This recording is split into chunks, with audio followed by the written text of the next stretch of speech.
Jadi saya masih ingat lagi bila mak saya masuk dalam kebun ni, malam gelap, tak ada orang lagi pergi menoreh getah. Pukul 3 pagi. Jadi pada malam yang gelap tu, dengan lampu suluh yang terbatas cahayanya, saya masih ingat lagi ada bunyi derap-derap di sekitar kami.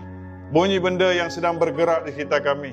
Pada ketika itu mak saya kata, pergilah kalian jauh-jauh, jangan ganggu kami. Mak saya kata, izinkanlah kami untuk cari rezeki. Allah, lindungilah aku dan anakku ya Allah. Kuserahkan segalanya ya Allah kepadamu demi sesuap nasi untuk esok hari. Itu doa mak saya. Maka dengarlah bunyi perlahan-lahan langkah itu pergi menjauh. Saya kenang cerita ni, saya mesti jatuh hemat. Sebab pada masa itu tidak ada selain daripada Allah. Kebergantungan maksimum mak saya pada Allah Subhanahu Wa Taala. Dia kata, Allah, tolonglah aku Allah, lindungilah aku dan anakku ya Allah demi sesuap nasi di esok hari.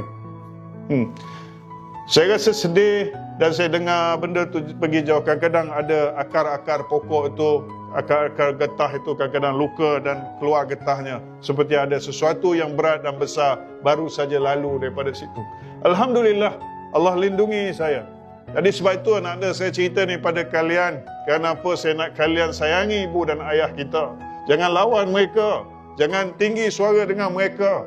Jangan kata kepada mereka. Jangan pernah rasa pandai daripada mereka. Walaupun apa pun mungkin mereka silap sekalipun. Jangan pernah kalian merasa lebih pandai dan lebih bijak, lebih mulia dari ibu dan ayah sendiri. Kalau ada perasaan itu, maka kalian telah hilanglah segala keberkatan dalam hidup.